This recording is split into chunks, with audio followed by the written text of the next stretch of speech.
In nomine Patris et Filii et Spiritus Sancti. Amen. Ave Maria, gratia plena Dominus tecum, benedicta tu in mulieribus et benedictus fructus ventris tui, Jesus. Santa Maria, Mater Dei, ora pro nobis peccatoribus nunc and hora mortis nostrae. Amen. In nomine Patris et Filii et Spiritus Sancti. Amen. Tuesday, January 26, 2021.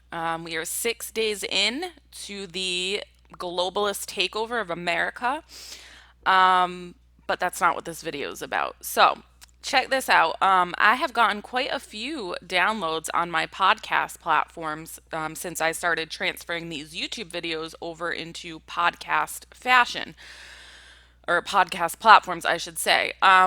So if you are listening to this on a podcast, check me out on YouTube at Joan of Arc Media. That way you can see what I'm putting up on the screen. But if you can't, for whatever reason, I'm going to try to make this as listener friendly as possible so you won't have to do that. So what are we going to talk about today? Today's going to be an awesome episode, and we are going to talk about the Washington Monument. Interesting topic, right? I've always found it to be the most hideous monument ever. Even before I knew what it was in the history of it and who built it, I hated it. It's out of place. It's ugly. I didn't know what it was. It made no sense to me. Like, who would want to even go in that? Like, it looks like it's going to fall down. Like, I always hated it. It's totally out of place in DC. But is it? That's the question. And the answer I think you're going to find is an astounding no.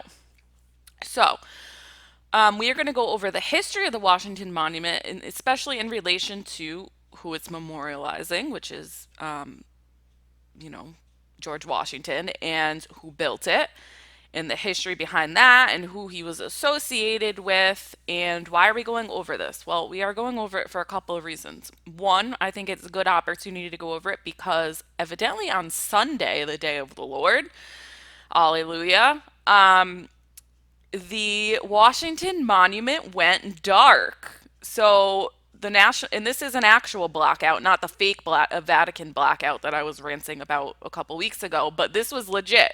So the National Park Service was investigating why all the lights in the Washington Monument went out, to include the little red flashing ones to keep planes away from it, right? It's pretty dangerous. They didn't know why it went out. I think God has a sense of humor, and He's giving us a warning of things to come. Why do I say that? Well, there's probably arguably no other monument in in the capital, at least I would say, that is more Masonic in nature, more outright mystery religions of the ancient Babylonians, Egyptian, just straight up not Christian. Okay, and the history behind it is absolutely fascinating. But listen, Our Lady thought it was important to take time out of her heavenly escapades to come down to pathetic, sinful humans and warn us, like we saw. Go back and watch our my video on Our Lady of Buenos Suceso. She warned us that Freemasons or Masonic sects were going to rule the world starting shortly after the middle of the 20th century. So here we are. So if Our Lady thought it was important for her to come down and tell us about it, the least I can do is make a YouTube video about it, right? Right. So we have to understand the enemy.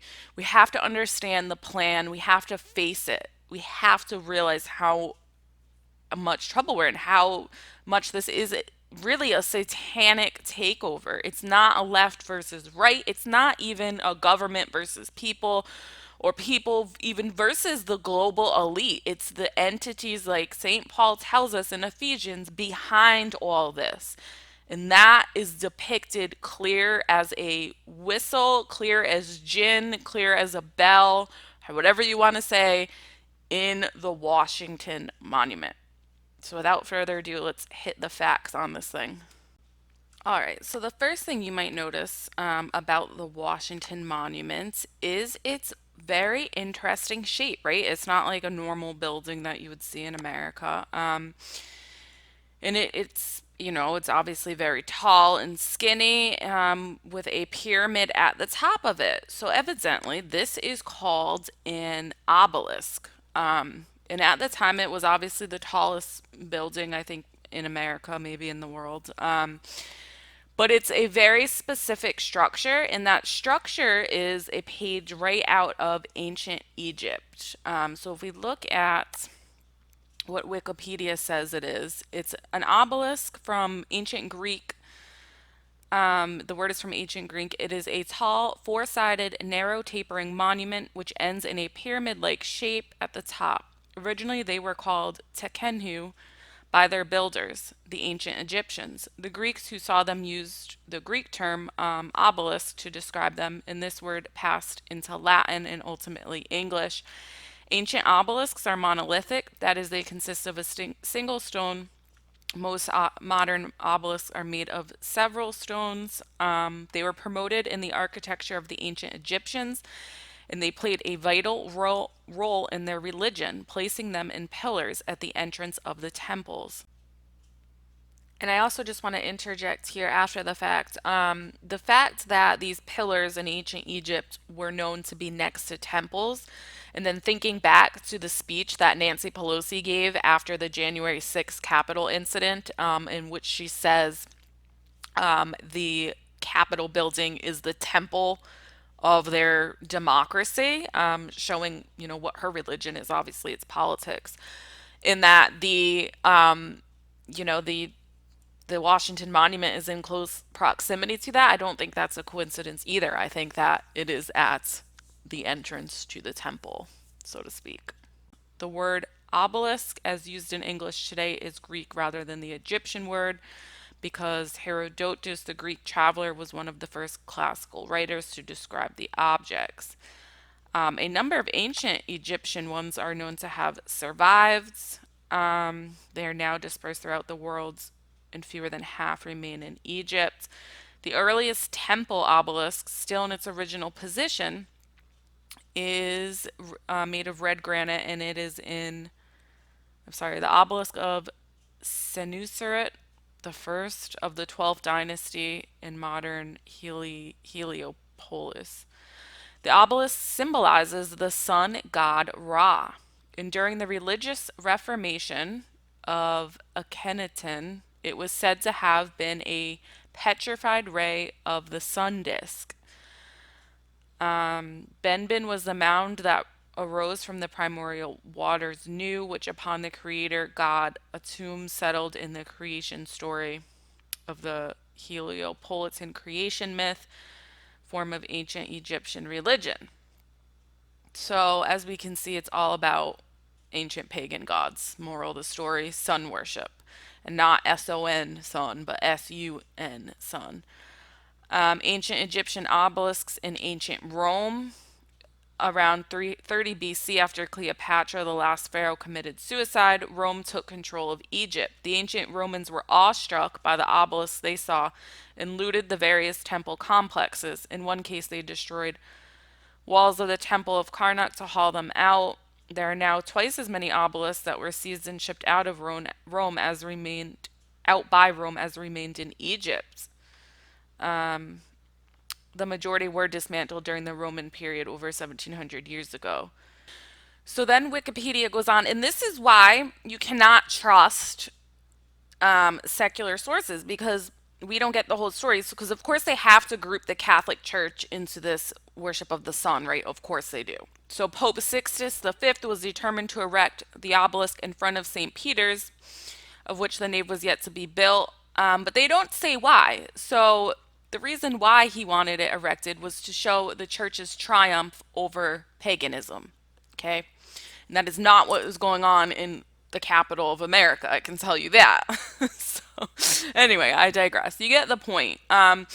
So, along with sun worship, it also is a symbol in other religious circles along the same lines of the worship of sexuality. Sexuality is how I can say it without being vulgar and keeping it kid friendly. But if you look, and if you're a podcast listener, this is nps.gov, so this is the National Park Service. But if you look at the picture, an aerial picture of the Washington Monument, I think you can see considering the circles and the positioning of the two circles with the Washington Monument, what exactly we're talking about here. And so, if you don't know, all these ancient religions are literally obsessed with the reproductive organs. We'll just leave it at that. Look that up for yourself. I am not getting into that because it's super uncomfortable. But again, it just goes to show that they know that reproduction is the most sacred gift that we have from God. So instead of taking that in the context of, God giving that to us, they have to completely divorce it from God and just focus on the humanistic part of it. So that's why it's a religion of naturalism and inhumanism is really what it is. All right. This website is good because it goes over the Catholic history and why they outlawed Freemasonry. But anyway, the most sacred symbol of Luciferian sun worship, the largest upright phallus of the sun in the world, is the George Washington Monument in Washington, D.C., the capital of the United States of America. Its dimensions at its base is 55.5 feet wide, 55.5 feet long, with a height of 555 feet. So this, and they say, guess what the sum total is when you add up those three dimensions, and it's 666. Now, I think that's what they tried to do. However, when they had to actually revise that because the monument's height was previously measured as 555 feet and 5 inches, but a recalculation based on international standards in 2014 led to its revision. So at the time, that's what they tried to do, but it didn't work out. So, oh well. But you see the intention there. Why are we erecting monuments that symbolize 666? Because the people erecting them that lead this country and have led this country from the beginning are not Christians. That's why. Okay. So, who built it? Well, I'm glad you asked. A man by the name of Robert Mills.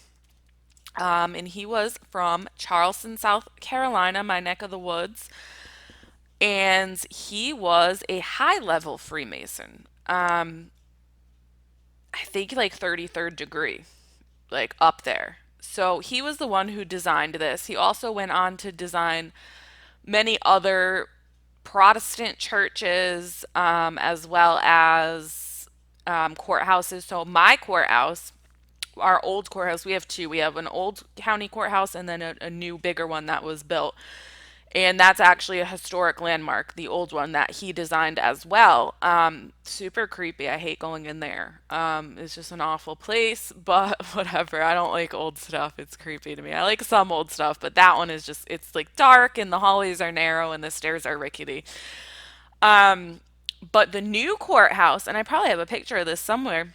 When you walk into our county courthouse, you can look to the right and there's a placard on the corner of the actual building, a huge placard that says dedicated to or dedicated by the worshipful master, blah, blah, blah, of the whatever lodge. So those ties are still very real in county buildings and whatnot. So this guy, and I find it interesting that he was from South Carolina, from Charleston of all places, because if you know anything about Charleston, South Carolina, you know that the Freemasons are obsessed with it because of the proximity as far as the parallels are concerned. So it's located on the 33rd parallel north. I think it actually directly goes through Goose Creek, which is right outside Charleston. But it's the 33rd degree north, I think is what it is. So Albert Pike, if you know anything about him, he was a whack job, okay? He was a Freemason, but even more than that, he um, is really the first one that I think we can credit, like out in the open, with this aggressive form of Illuminati minded New World Order. He was obsessed. He was a Confederate general, so there's statues of him everywhere. But he was absolutely obsessed with the idea of a new world order. And he also worshipped Satan. So that's what we're dealing with. But he established the mother of all lodge, the Scottish Rite, in Charleston, South Carolina. And it's called there was a name for it that I can't think of off the top of my head. It's like the Palladian, something like that. So he was alive during the same time. So part of me wonders, I'm sure they knew each other because they were in the same lodge. All right, so I want to just read a little bit about what happened on the dedication day of the Washington Monument. And now that we know, so all the people involved were Masons. George Washington was a Mason. And people say that he denounced the lodge, but that's not true. He denounced one of the lodges. I believe he denounced the English Lodge. So if you don't know about the history of the Masons and all this, they're always fighting. They're always fighting with each other for power. We learned that from Alta Vendite, right, where the Pope actually published it, and it's the Italian lodge, talking smack about the other lodges and whatever. So the lodges themselves aren't unified other than by a concept of a new world order at the top, I guess you could say, and that we really see is apparent. We see the first very public conspiracy of that, I would say, with Albert Pike. He was really I would say, like the public founder of the Illuminati. And I'm going to read about him, or of the New World Order. I'm going to read about him. But first, I want to read about this. On dedication day, which dawned cold but clear, the obelisk stood majestic and serene, the tallest monument of masonry then in the world. A sharp wind blowing down the Potomac put a snap into the flags, and the Marine Band played patriotic tunes as troops and citizens gathered on the snow encrusted turf around the base. A short address was delivered by Senator Sherman of Ohio and Myron M. Parker, most worshipful Grand Master of the Grand Lodge of Free and Accepted Masons of the District of Columbia, began the Masonic ceremonies, reminding the audience that the immortal Washington, himself a Freemason, had devoted his hand, his heart, his sacred honor to the cause of freedom of conscience, of speech, and of action, and that from his successful leadership the nation had arisen.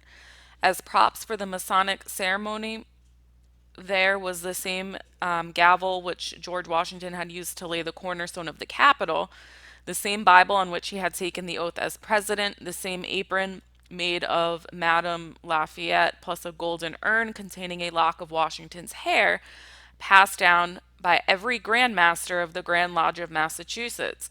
In conclusion, the Grand Chaplain of Masons brought out the same ritual corn, wine, and oil. Then the official procession, headed by President Chester Alan Arthur, marched down Pennsylvania Avenue to the Capitol to hear an address written by former Speaker of the House Robert C. Winthrop, the same sponsor who had given the oration at the laying of the cornerstone 37 years earlier. Regretting the monument could not have been hewn from a single stone like an Egyptian obelisk, Winthrop said he nevertheless took pleasure in the idea that the united stones, standing firm and square, could serve as a symbol for the national motto, E Pluribus Unum. John C. Palmer, speaking for the fraternity, declared that Masons were no longer builders of cathedrals and castles, homes in marble and granite, but of, check this out, this is super important, but of human society whose stones were living men, their minds enlightened with divine truth, their hearts radiant with discovering the joy of pure love, their souls cherishing, like the ancient Egyptian worshippers of Osiris, the hope of immortality, sorry, but it is immorality because you're taking God out of it.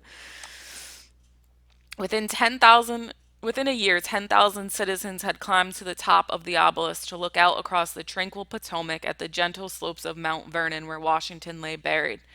But few among them realized any more than did the admirers of the Charters Cathedral or the great pillars of Carnook, except perhaps through a sense of awe, the phenomenal significance of the majestic work of masonry upon which they were supported.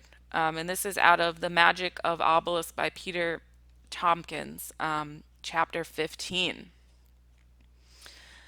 So, as you can see, for them, this isn't just a structure, okay? This is, like they say, they are no longer builders working for the evil Pope, making cathedrals, right?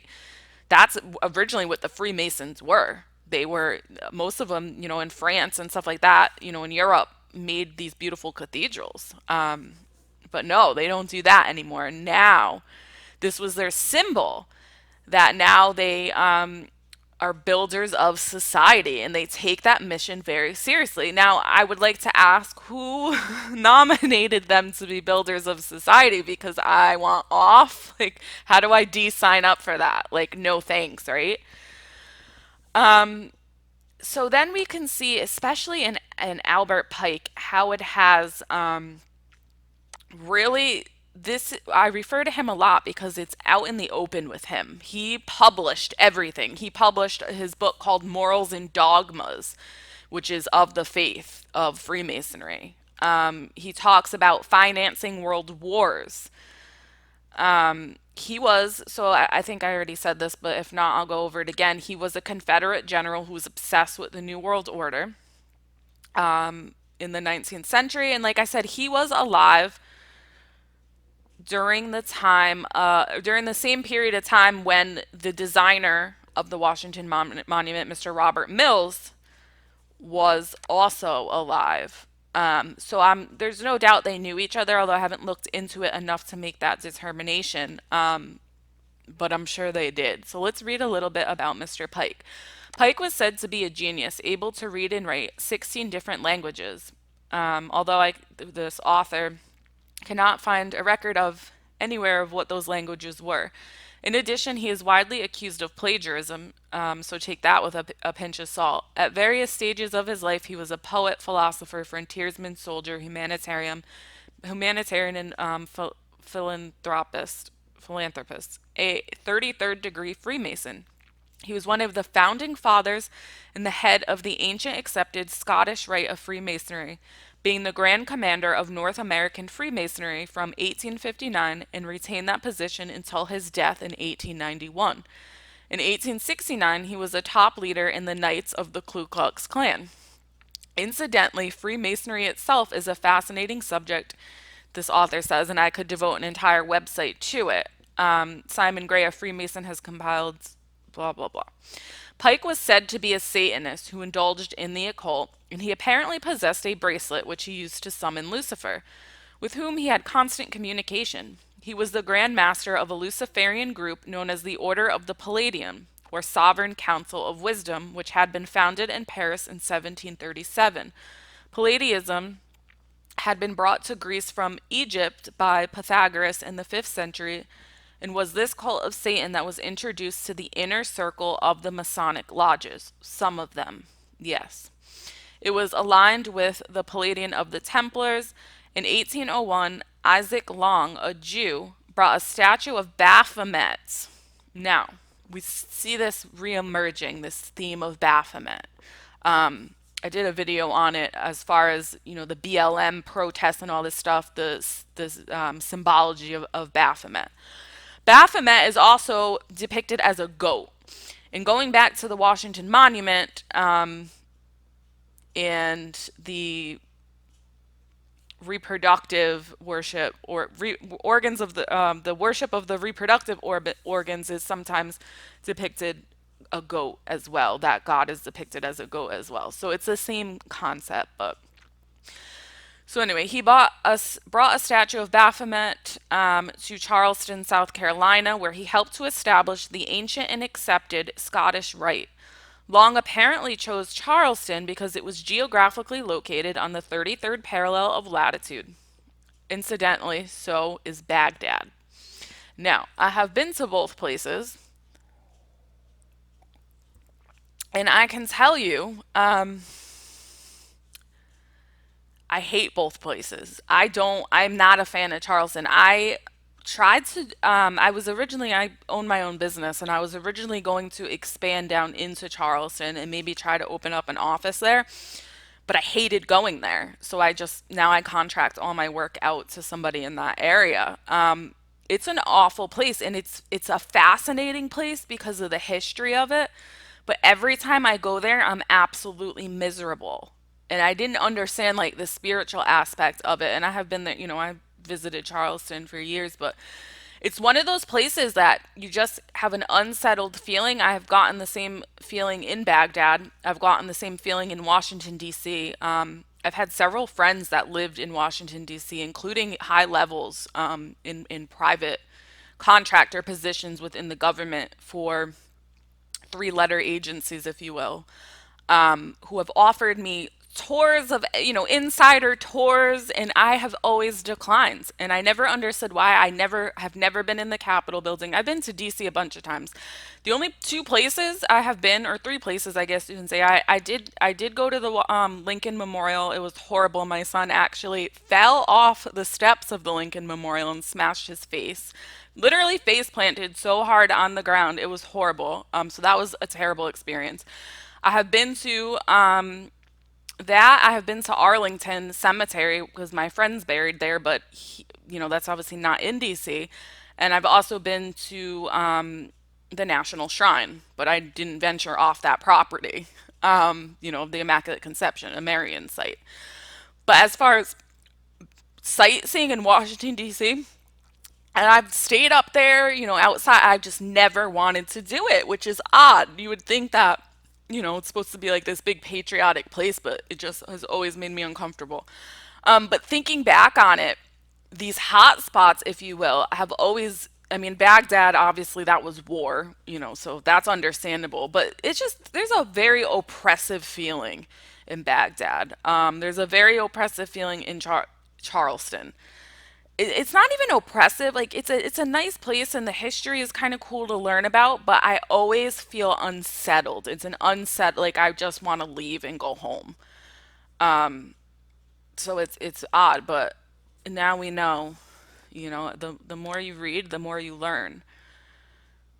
So we have Baghdad in Charleston, South Carolina on this 33 parallel. In this council, he's talking about the Council of Palladium is considered to be the Mother Supreme Council of all Masonic lodges of the world.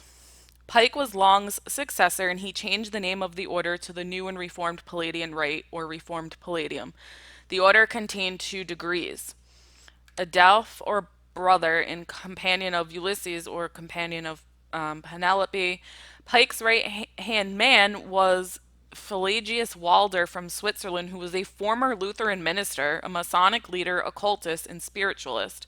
Pike also worked closely with Giuseppe Mazzini of Italy, who was a 33rd degree Freemason who founded the Mafia in 1860. Together with Mazzini, Lord Henry Palmerston of England, also a 33rd degree Mason, and Otto von Bismarck from Germany, was also a 33rd degree Mason. Albert Pike intended to use the Palladian Rite to create a satanic umbrella group that would tie all Masonic groups together. And it's like taking the elites, like the highest levels of these lodges, into, like he said, a satanic umbrella. It's the same concept as the Illuminati, but understand, like, these groups don't go by those names anymore because, people find out about them. Albert Pike died in 1891. And there's a bunch of monuments for him, but he's originally from like Arkansas, I think. Then they get into the Illuminati, and Albert Pike, Adam Weishaupt, formed the Order of Perfectibilists on May 1st, 1776, to this day celebrated as May Day throughout many Western countries, which later became known as the Illuminati, a secret society whose names means enlightened ones. Although the order was founded to provide an opportunity for the free exchange of ideas, Weishaupt's background as a Jesuit seems to have influenced the actual character of the society, such that the express aim of this order became to abolish Christianity and overturn all civil government. Then they get into an Italian revolutionary leader, Giuseppe Mazzini, 33rd degree Freemason, was selected by the Illuminati to head their worldwide operations in 1834. See what I mean? It's all the same stuff. Mazzini he also founded the Mafia, he says again. Because of his revolutionary activities in Europe, the Bavarian government cracked down on the Illuminati, in other secret societies for allegedly plotting a massive overthrow of Europe's monarchies. And do you know how they found out about it? A monk was, or I don't know if it was a monk who found it. Somebody was carrying these secret documents and got struck by lightning, and they found it in his garments. Yeah. As the secrets of the Illuminati were revealed, they were persecuted and eventually disbanded, only to reestablish themselves in the depths of other organizations, of which Freemasonry was one.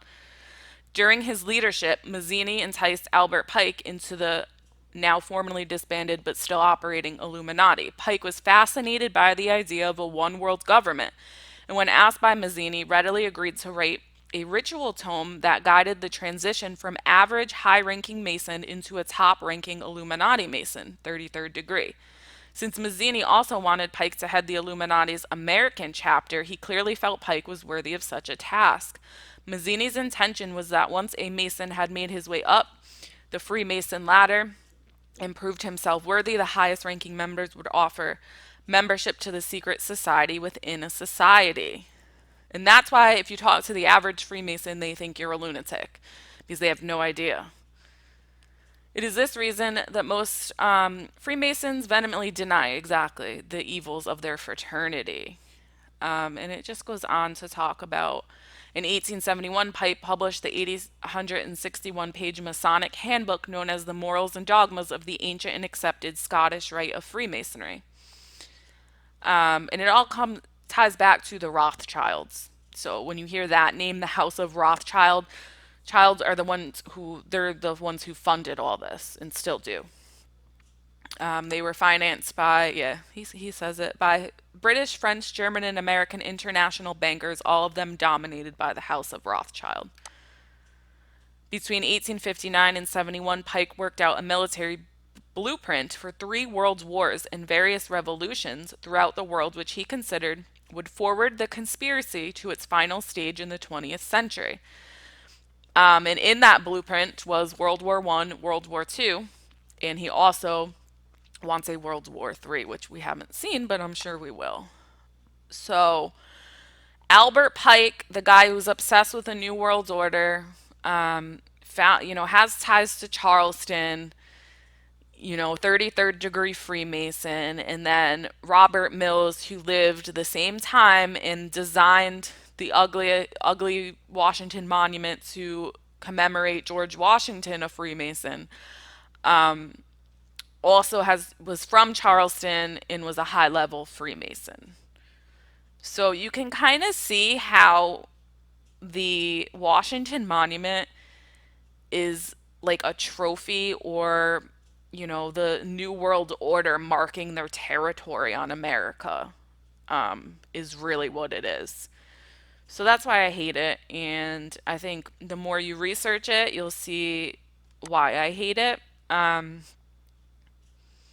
And if you're a Christian, like, you can't visit these things. Like, don't pay money to go in there. Like, don't pay attention to it. And it's just part of, it's just one faction of the other Masonic public places in DC that are, the whole place is like set up to do this massive satanic ritual. Like, even the inauguration, just don't pay attention to it, because as Christians we don't need to be opening ourselves up to their demons, and that's what it is. It's like, claiming territory for Satan is really what it is. So Our Lady of Buenos Suceso, whose novena is going on this week until February 2nd, pray for us.